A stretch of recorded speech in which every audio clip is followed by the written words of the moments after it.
Hello, YouTube. Welcome to my channel, Marriage, Politics, and Sports. Here's another one of my political reactions to Caroline Levitt, White House press briefing. And, I haven't watched this at all. So we're going to be going over the review real time. I like her press briefings, and I'll stop and start it based on some of the things I hear. I try not to let it just run continuously. So I may not have a lot to say after each time I stop it. But there's a few things that's going on now.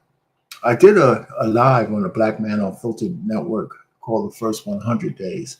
Now we're going into the second 100 days, and I'll probably follow that one up with the second 100 days, and we can go over the recap of the good, the bad, and the ugly. And there's a lot of good stuff happening now. There's some things he may win and some things he may lose. He's going to lose on a birthright citizenship. There's no way that the justices are going to change the 14th Amendment, but he will win, I believe. I'm really, really feeling that he will win the fact that some podunk asshole judge in some, left wing, territory can't use an nationwide injunction, only an injunction on the parties that are being aggrieved. So we'll see how that works out. It only makes sense because you can't have the judiciary usurping the power of the presidency. Also, the legislative branch, and this is one of the reasons why I think they've been neglecting their duty as, Title III, Article 3 holders. They can limit the power of the judiciary, and they haven't been able to bring that to the floor. Because I think they can't win in the Senate because they're going to have, a majority vote. And I don't think they can get that in the Senate. So unlike the BBB bill, I think all they need is a simple majority to pass in the Senate because it's a reconciliation, I believe. All right, so let's keep going. Let's go ahead and what Caroline has to say. And I'll stop it from time to time. Make sure you like, share, and subscribe to my channel. I like this political part. I call marriage, politics, and sports, but sometimes we get tired of talking about relationships. We know how bad they are. We talk about sports. I'm just another guy talking about sports, which I love. Every Wednesday at 7 o'clock Eastern, you can tune into my sports channel. And you just listen in or trying to join in or whatever, leave a comment and like. But the political stuff is, there's never a dull moment in the Trump administration. So here goes. Good morning, everybody. Thank you for joining us early today. We have a very busy day, so we wanted to kick off the week right this morning after a great trip last week. It's good to see all of you back in Washington. This afternoon in the Rose Garden, President Trump, alongside First Lady Melania Trump, will sign the Take It Down Act into law. First Lady Melania Trump was instrumental in getting this important legislation passed. The Take It Down Act will protect victims of digital exploitation, hold internet platforms accountable by requiring them to remove such imagery from their platforms, and provide justice for victims by allowing prosecutors to go after those who publish non-consensual explicit images online. The First Lady met with members in the House and Now, I really thought we already had a law against this kind of activity online with the, using porno as for revenge porn law or something. I guess it didn't go far enough because taking down those videos and stuff might be harder. So if this has more teeth to that, who can argue? The only problem I have is kind of aimed towards men doing this to women. They got to make sure this shit is equally liable because women say a lot of shit against men online, and that shit never gets taken down. So hopefully this goes both ways. In the Senate, survivors and their families, and advocates throughout the process to get this bill across the finish line. We are grateful for the First Lady's hard work and dedication to this issue. And moving forward, she will continue to champion the well-being of our nation's children through her Be Best agenda.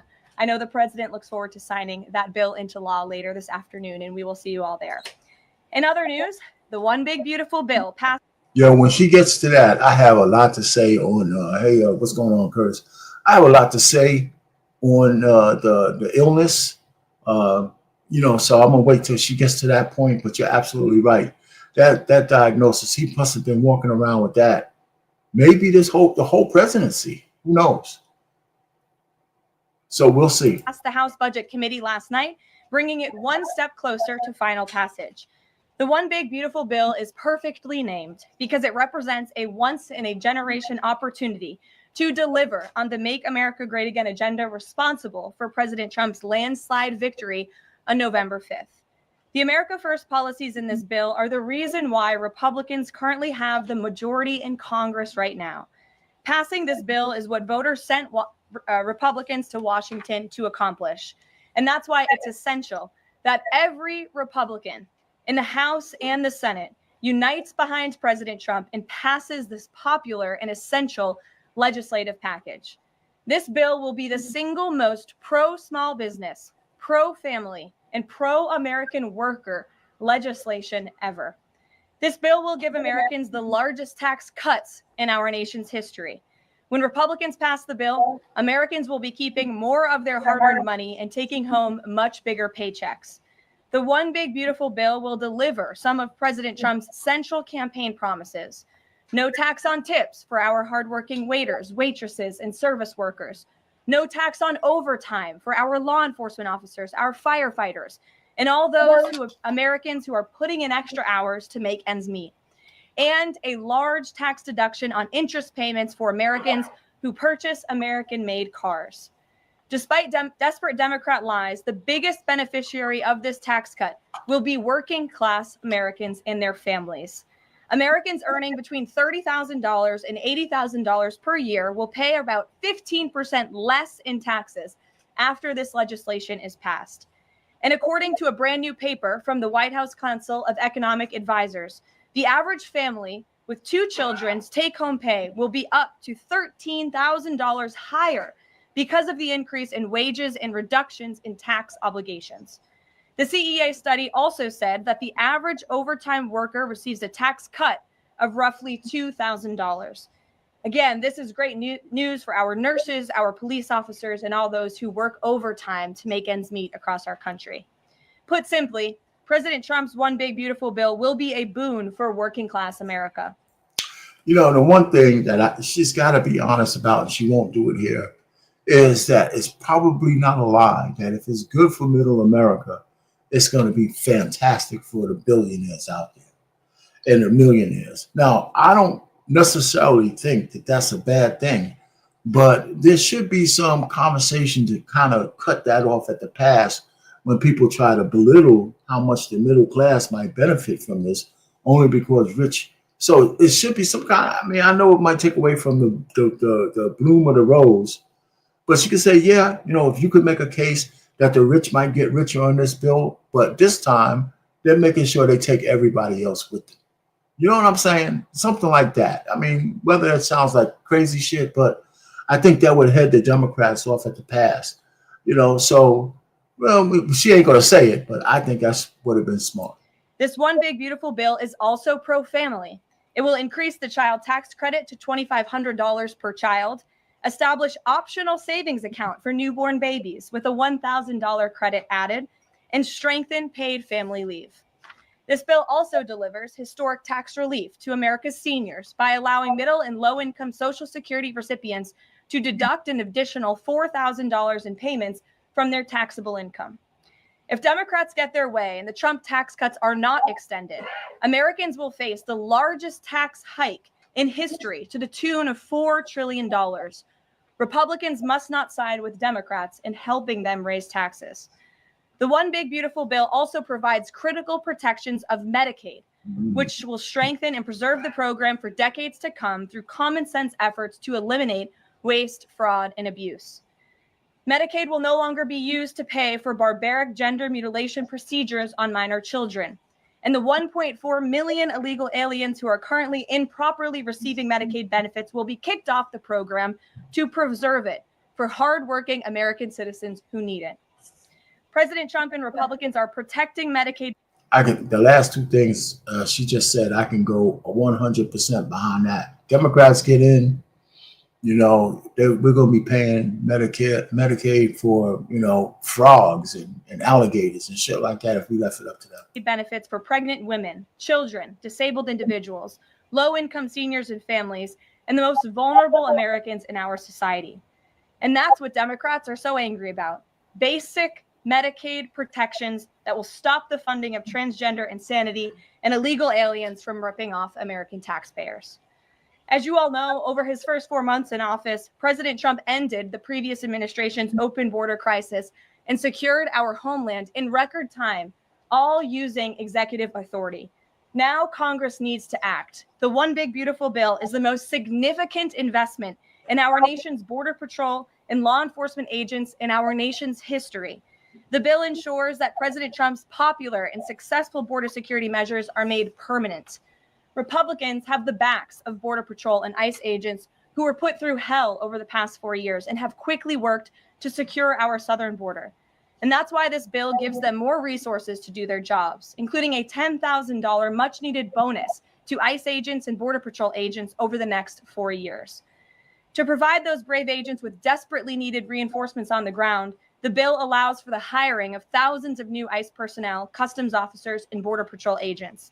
These significant hirings will empower President Trump to continue delivering on his promise to carry out the largest mass deportation in the history of our country.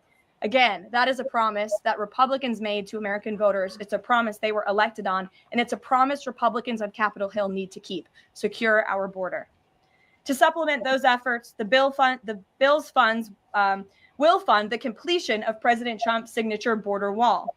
As a result, 701 miles of primary wall, 900 miles of river barriers, 629 miles of secondary barriers, and 141 miles of vehicle and pedestrian barriers will be constructed when this bill passes, along with cutting-edge technology to secure our homeland from dangerous illegal alien invaders.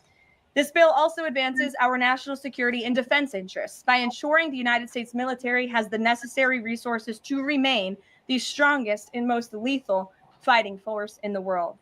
The bill will provide resources for the construction of President Trump's Golden Dome to safeguard Americans from potential attacks, give the Coast Guard resources to build more modernized ships, and the Air Force resources to acquire better planes. If all of those incredible things were not enough, the Big Beautiful Bill also finally modernizes air traffic control in America, a bipartisan issue. The bill will allow President Trump to deliver on his promise to overhaul and update our air traffic control systems to keep Americans flying as safe and efficiently as possible. The previous administration failed to act and do this themselves, despite repeated warnings from the GAO, which has resulted in unacceptable delays at major airports like Newark that the Trump administration is working hard to address. When the One Big Beautiful Bill passes, we will replace the current antiquated system. The FAA will enhance safety in our skies, reduce delays, and power the future of air travel in the United States. That's just some of what this historic legislation will accomplish. It is absolutely essential that Republicans unite behind the One Big Beautiful Bill and deliver on President Trump's agenda. There is no time to waste. Americans gave Republicans a once-in-a-generation opportunity to course-correct our country over many wrongs over the past 4 years. And Americans are counting on Republicans to work as hard as President Trump is in this White House every day on Capitol Hill. Send this legislation to his desk as soon as possible for his signature. Here in our new media seat today, we have Liam Cosgrove, the White House correspondent for Zero Hedge. With that, Liam, please kick us off. Thank you, Caroline. So my first question is on foreign policy. Sure. The president has made several moves towards peace in multiple fronts: India, Pakistan with the Houthis, talking with Iran and talking with Putin. Biden didn't even talk to Putin for the entire span of the war, which is crazy considering two nuclear powers were engaged in a proxy war. So I do admire these moves by the current president, I'll be honest. However, as of today, we are still funding both Israel's and Ukraine's wars. So can Americans expect to finally be done financing foreign wars at some point? Do you consider that one of the president's goals? Mm-hmm.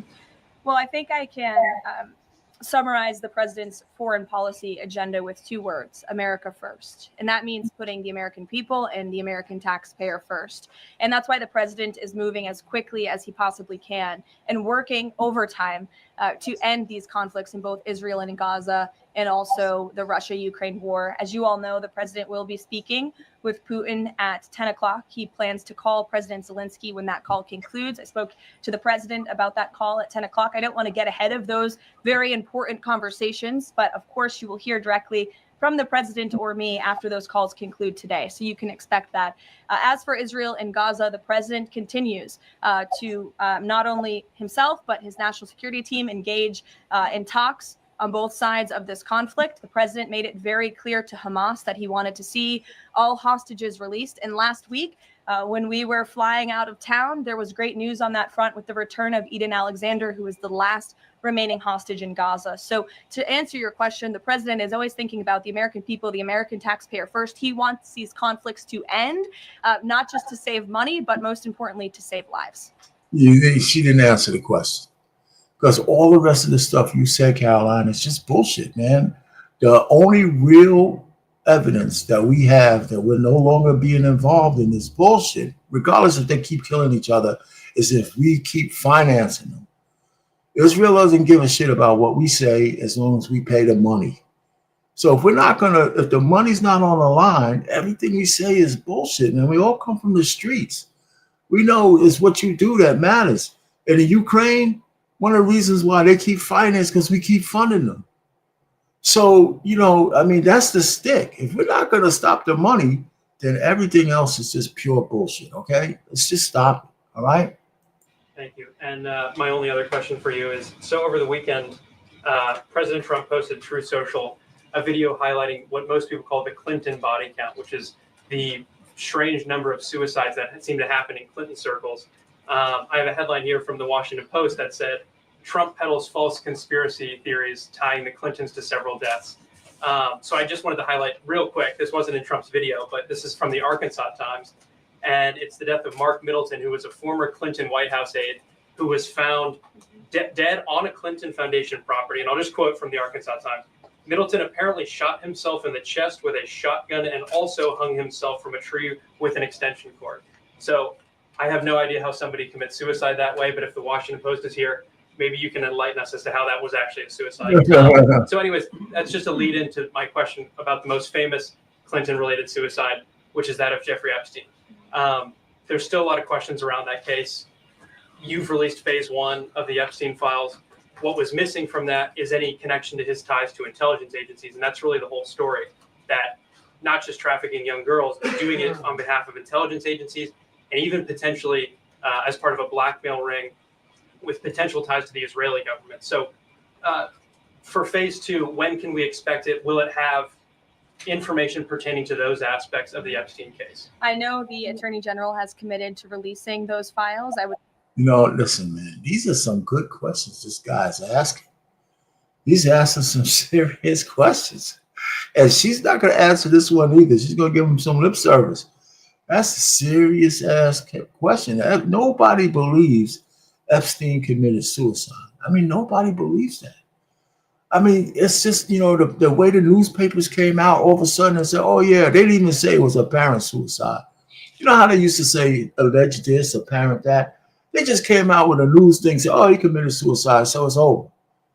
And then everybody was supposed to buy that shit. Oh, all of a sudden, the two guys who were supposed to be watching them, they took breaks at the same time. It's just, this is a bipartisan thing. Both sides of the aisle think we're all boo-boo the fool. I just think that we have to make a decision which side thinks we're bigger assholes. And then the ramifications of that. Come on, man. This guy didn't kill himself, and everybody knows it. Would defer you to the Department of Justice on her timeline, but when she has made a promise in the past, she has kept it, and I'm certain that she will in this case as well. Rachel.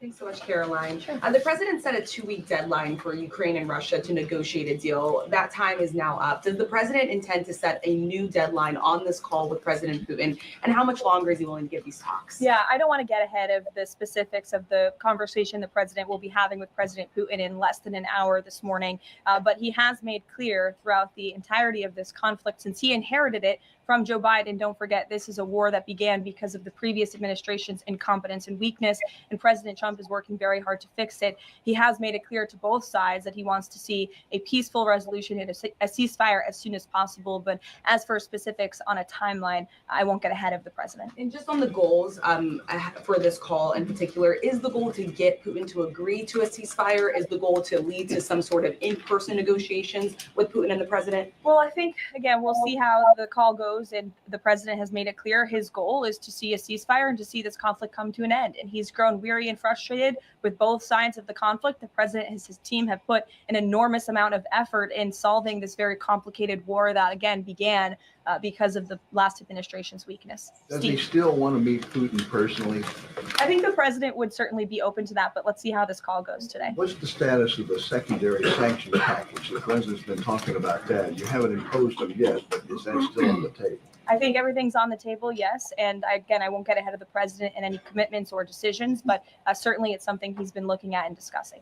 Elena. Hi, Ken. I'm going to ask you about the House budget bill. So does the president agree with Republicans behind this bill that Medicaid work requirements should be implemented as soon as 2026? So the president wants to preserve and protect Medicaid for Americans who this program was intended for, the most vulnerable in our society: pregnant women, low-income families, seniors, those who truly need these benefits. And it should be going to people who physically cannot work. We want to see able-bodied Americans at least working 20 hours per week, whether that's part-time or full-time, whether that's even looking for work or volunteering for 20 hours a week if they are receiving Medicaid. These are common sense provisions. These are common sense changes that were actually introduced by former Democrat. I agree with this. Nobody should get any money if they're just sitting on their ass. Nobody. President Clinton. They've been supported by every Democrat president since, including the previous president, Joe Biden. But again, these are common sense reforms to ensure that those that this program was intended for receive those benefits. And then just a quick follow-up. Is the president okay with this bill adding to the deficit?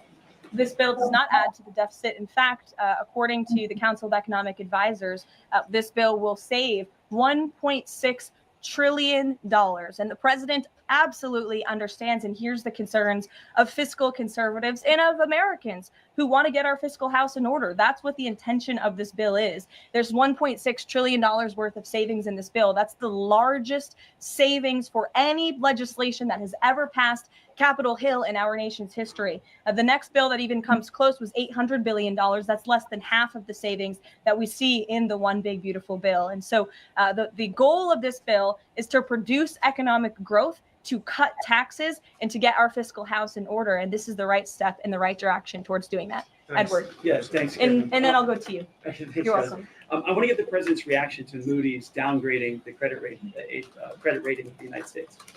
Sure. Well, look, the president talked about this over the weekend. The Secretary of Treasury also talked about it. When you look at the world has confidence in the United States of America and our economy once again. The president just last week secured trillions of dollars in investments from countries in the Middle East. We have seen trillions of dollars of investments flowing into our economy since the president took office. That is because America or people around the world have confidence in the United States of America. And if you also just look at the raw economic data that we're seeing last week when we were out of town, inflation dropped once again. Oil prices are dropping. Gas prices are dropping. The president has added nearly 500,000 jobs to the American economy already. So there's a lot of optimism in this economy, and the president disagrees with that assessment. And I want to ask you one more thing, if I could. On your Middle East trip, the United Arab Emirates is getting some of the most advanced AI chips, and there's agreements there. The UAE is the newest member of BRICS. Is there a concern from the president that those chips and the technology will pass through to China, India, Russia, and Iran?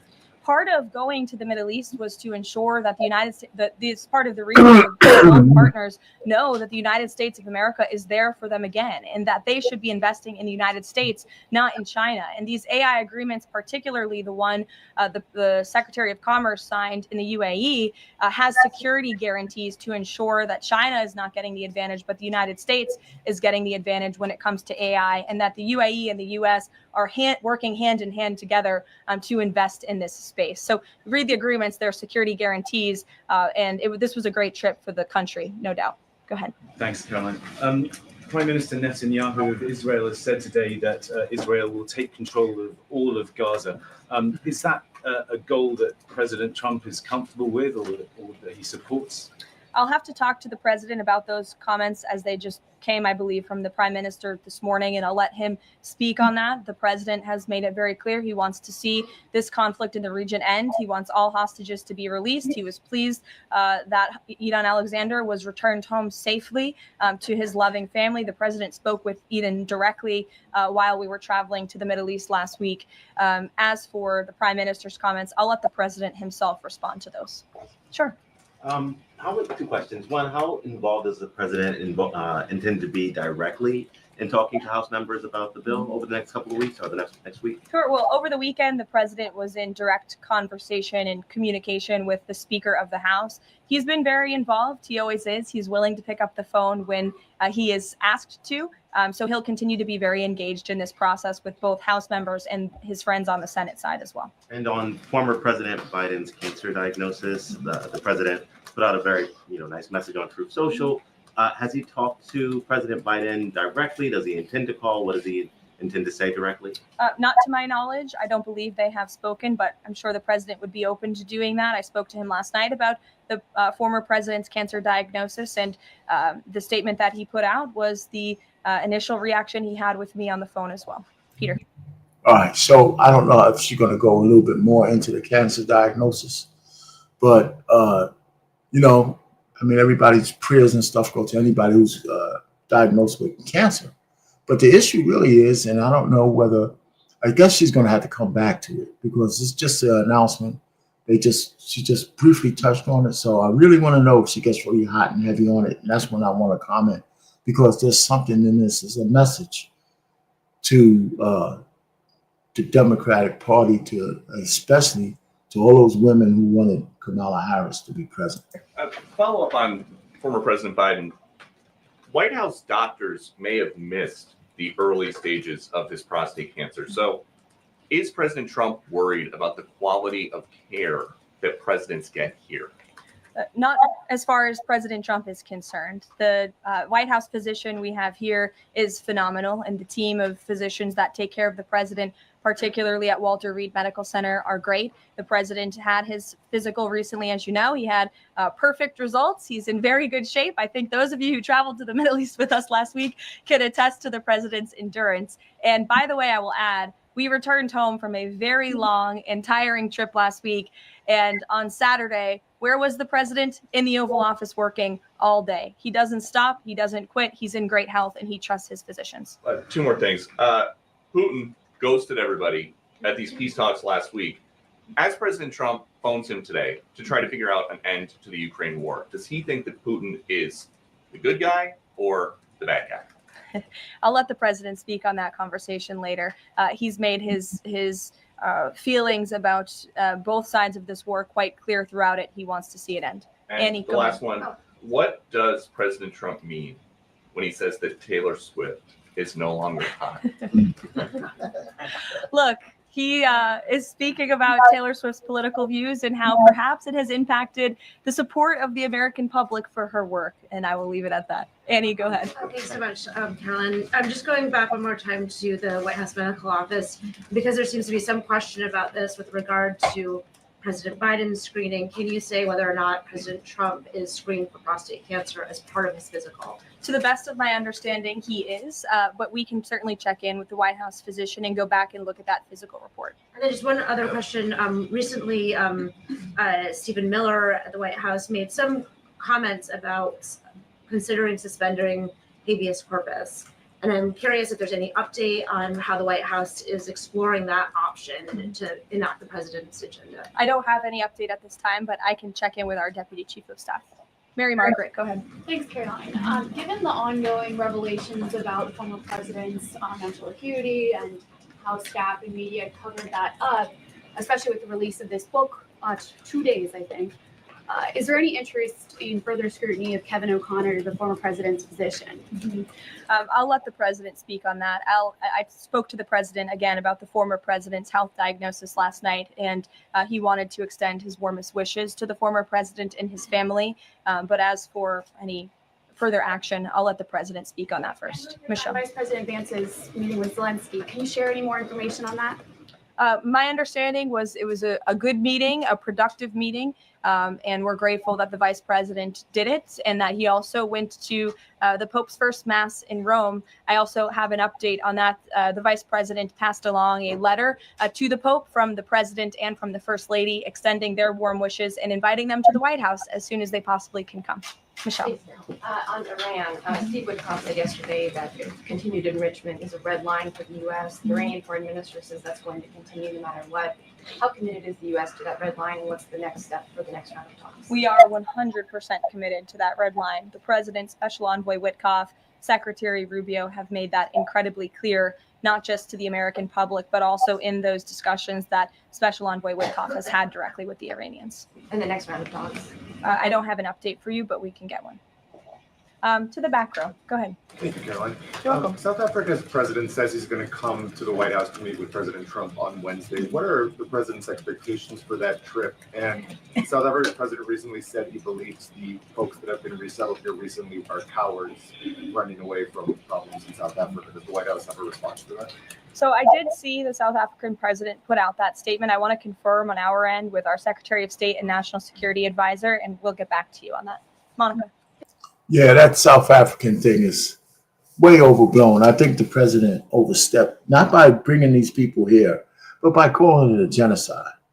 I mean, that just puts everything in a different category. I think that he didn't need to go to those lengths. Hey, listen, I'm doing my boy Elon a solid. These people are under some kind of duress. Doesn't matter what they did in the past. Right now, these people are under some kind of duress, which is easily verifiable by having one of those guys stand up in front of thousands and thousands of African blacks talking about killing people. So I don't think it's that far of a stretch in the backdrop of 20 million black and brown people we let in the country in the last 4 years. We're talking about 59 people. This shit shouldn't even be a conversation, and it should be the president's discretion. And, and we should just leave it at that. Thanks, Caroline. You mentioned the president and the first lady are signing the historic Take It Down Act this afternoon. I'm curious to know, what are some of the repercussions or consequences for these online platforms or perpetrators that won't comply with the act? Well, what this bill does, it takes the initial step to ensure that prosecutors are able to take down, that's why it's called the Take It Down Act, platforms that are allowing this sexually explicit content on their platform. So it gives them more leeway to go after them as they see fit. But as for specific repercussions, I would defer you to the Department of Justice of how they plan to implement this bill once it is signed later today. Brian. Yes, thank you. You said in your opening statement, you talked about this MAGA baby savings account. Exactly how would that work?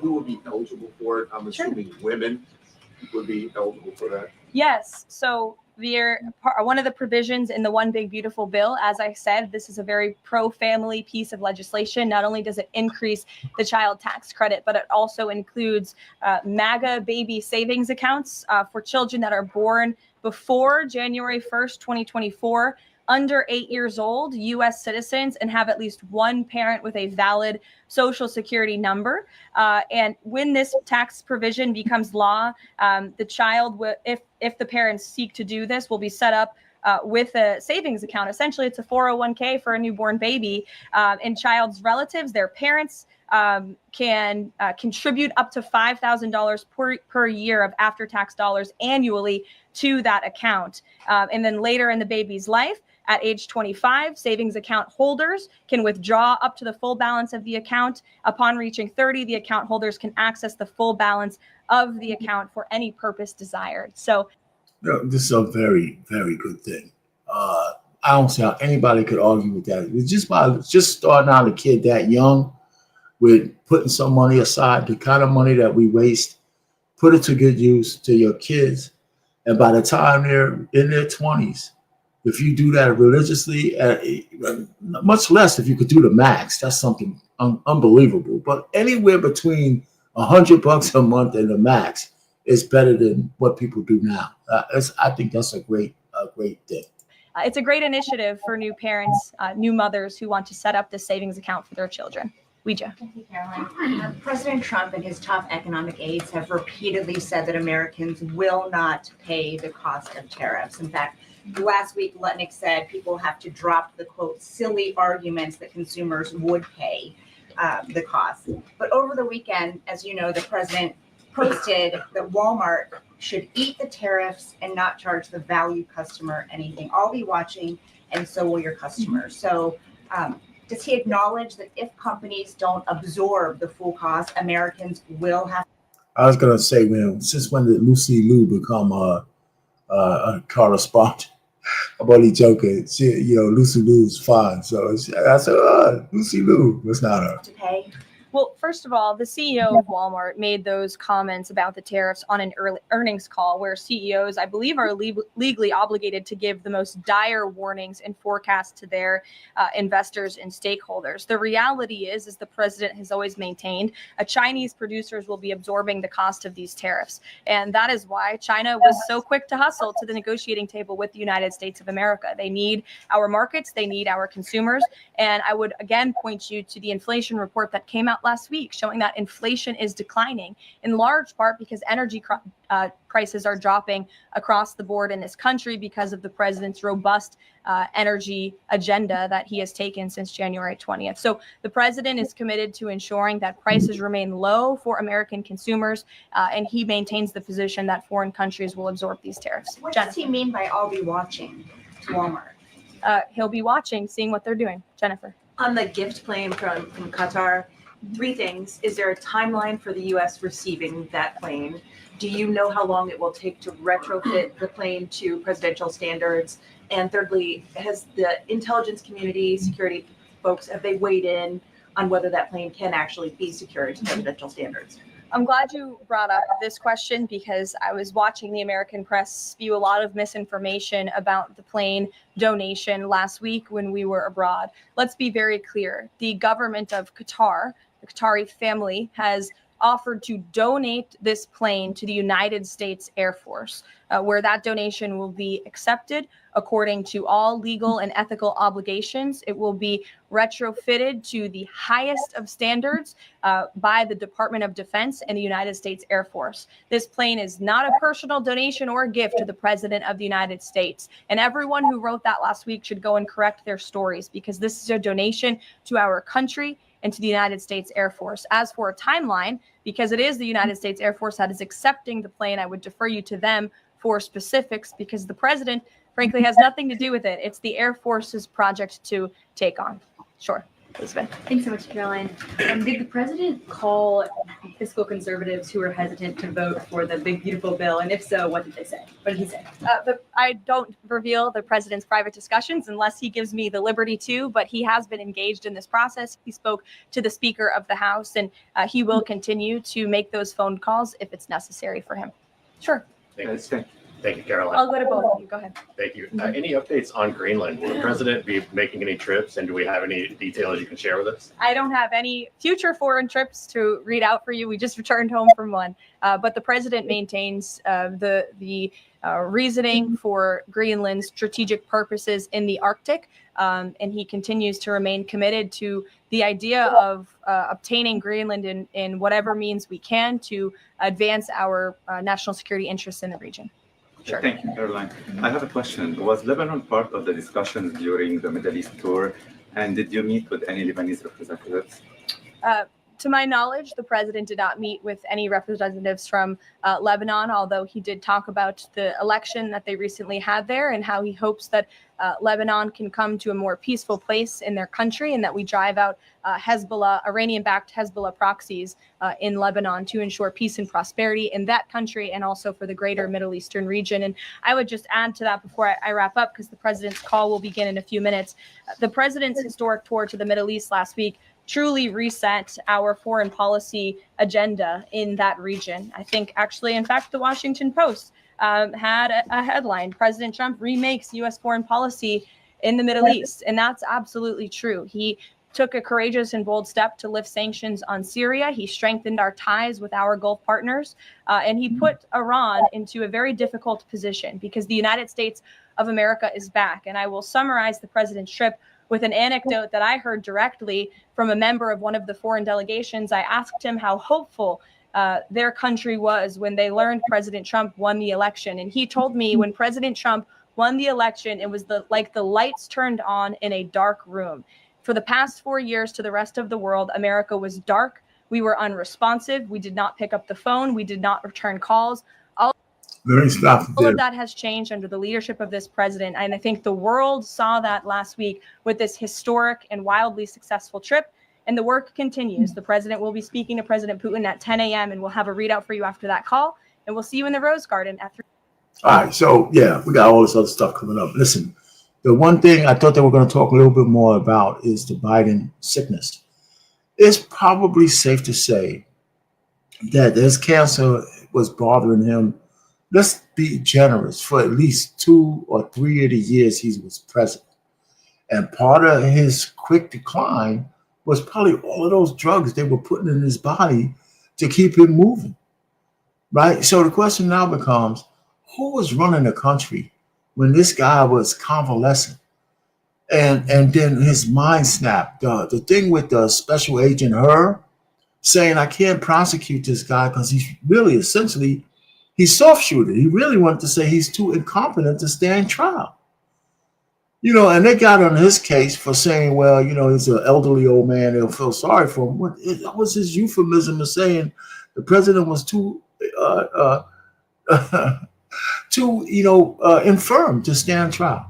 The other thing is, to all the black women, the 92% who hated all the people who said that people didn't vote for Kamala Harris because of sexism, because of racism, and all the bullshit shit that y'all want to trump up. It's the Democrats who screwed you royally, right? Because if any of the Democratic leadership, which is not black women, to tell you the truth, it's still a patriarchy up there. The people who really make the decisions, the shadow government, if they really wanted a black woman as president at any time, they would have been justified to invoke the 25th Amendment to get Biden out of there. Just one diagnosis of that cancer, the fact that he's on this heavy drugs and all of that kind of stuff. And you know what? She would have been president for at least 2 years. 2 years to prove that she deserved that spot, even though she was thrust into it because of an emergency situation. Would she have won the second election? Probably not. But she would have had a better chance as an incumbent, right? But the country would have been destroyed, I believe. But, you know, so you had a chance. And instead of having your guns pointed to men and saying sexist and all that other horse shit, it's because the Democrats didn't want to do what they were supposed to do and relieve Biden of his presidency. And a matter of fact, they wanted him to be the shadow government for another 4 years. They were actually trying to make him into the shadow president for another 4 years. I mean, it's unforgivable. You know, it really is. Anyway, you know, I mean, that's enough of me. You know, if anybody's still around to hear that last part, man, I don't see how anybody could justify anything these people do. Our pain, marriage, politics, and sports. Over and out.